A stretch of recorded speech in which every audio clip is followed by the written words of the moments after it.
हमसे कहा गया बताओ प्रिंसिपल कितना होगा, क्या बोलते हैं? बहुत ही सिंपल है सर, डिफरेंस जो होता है ना सर कितना होता है बताइए सर, डिफरेंस बराबर पी इंटू आर अपॉन 100 का whole square, P into R upon 100 का होल स्क्वायर। डिफरेंस कितना दिया गया है 155, तो डिफरेंस के स्थान पर 155 लिखेंगे। प्रिंसिपल पता करना है तो प्रिंसिपल को पी लिखिए, रेट की जगह पर 10 लिखिए और बट्टे में लिखिए 100 और लगा दीजिए स्क्वायर, ये हमारा खत्म। 1/10 का होल स्क्वायर कितना होता है, यानी बोलेंगे 155, ठीक है। दोबारा से देखिए 155 तो हमारा ये हो गया और 10 का स्क्वायर हो जाता है 100, ये जाकर इधर मल्टीप्लाई हो जाएगा, यानी एक लाइन में आंसर बोल देंगे सर 15500। कितना हो जाएगा बता दो जल्दी से, 15500 is the correct answer. Option गलत है, ऑप्शन में यहाँ पर जो है आपको यहाँ पर ऑप्शन में 1 छूट गया टाइप करवाना, ठीक है। हर जगह पर यहाँ 1 होगा तो आप यहाँ पर करेक्ट करो, 1 लगाकर ऑप्शन नंबर ए जो है वो करेक्ट आंसर आएगा। अच्छा 3 सालों का दिया गया है, 1 मिनट, 3 सालों का दिया गया है, सवाल में 3 सालों का दिया गया है, तो एक काम करो ये वाले क्वेश्चन को 2 साल का बना दो और अगला मैं आपको 3 सालों का बताऊंगा कि 3 सालों का कैसे करते हैं, ठीक है। फिलहाल इस वाले क्वेश्चन को आप 2 सालों का बना दो, ठीक है। आप इसको 2 वर्षों का बना दो और 3 वर्षों का भी हम सीखेंगे कि 3 वर्षों का हम अंतर कैसे निकाल सकते हैं। फिलहाल देखो यहाँ पर 2 वर्षों के लिए और है ना वो होता है पी इंटू, ठीक है। दोबारा से देखो 2 सालों का जो फॉर्मूला होता है पी इंटू आर अपॉन कर लो, 300 प्लस आर अपॉन 100, ये 2 सालों का हो जाएगा और ये 3 सालों का। ये 2 सालों का क्या है तो साधारण और चक्रवृद्धि का अंतर है, और ये 3 सालों का साधारण और चक्रवृद्धि ब्याज का अंतर है, यानी एसआई एनसीआई का डिफरेंस है। तो बस यहाँ पर हमने कहा है कि सर 3 सालों का डिफरेंस दिया गया है, यानी पी इंटू आर अपॉन 100 का whole square into 300 plus R upon 100, इसकी वैल्यू सवाल में कितनी दी गई है तो ये डिफरेंस के बराबर है। कितने के बराबर है, यही डिफरेंस के बराबर है। प्रिंसिपल दिया गया है तो बोलेंगे नहीं सर नहीं दिया गया। रेट कितना है तो 10 है और यहाँ पर कितना है तो 100 है, परसेंटेज में 300 प्लस यहाँ पर 10 और बट्टे में कितना आ जाएगा 100 आ जाएगा, और डिफरेंस कितने के बराबर हो जाएगा 155 के बराबर। फर्दर यहाँ पर देखोगे 0 से 0 खत्म, पी 10 का स्क्वायर कितना हो जाएगा 100, ठीक है।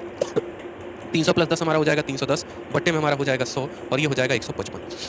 0 से आपका जो है एक और 0 चला जाएगा, ठीक है। 31 से आपका ये 5 बार में चला जाएगा, तो प्रिंसिपल जो हो जाएगा वो कितना हो जाएगा 5000 हो जाएगा। 5000 is the correct answer, option number D for Devasena.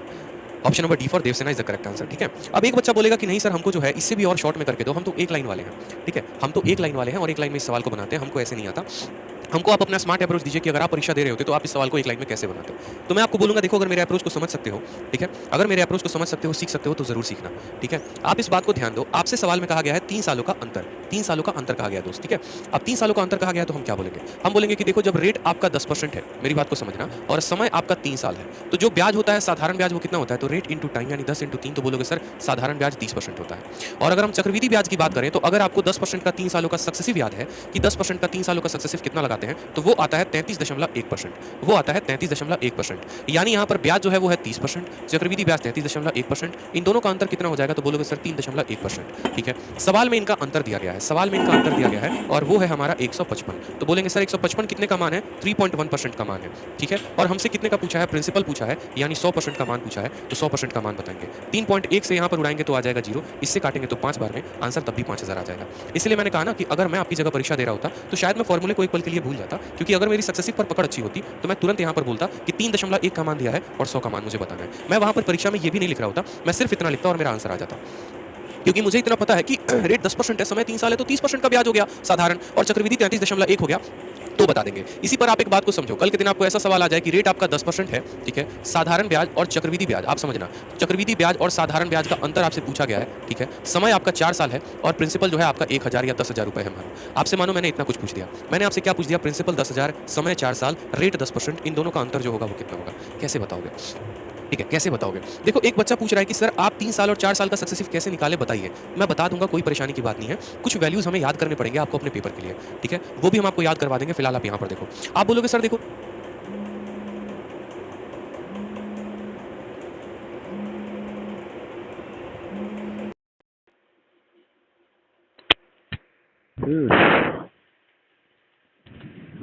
Hello.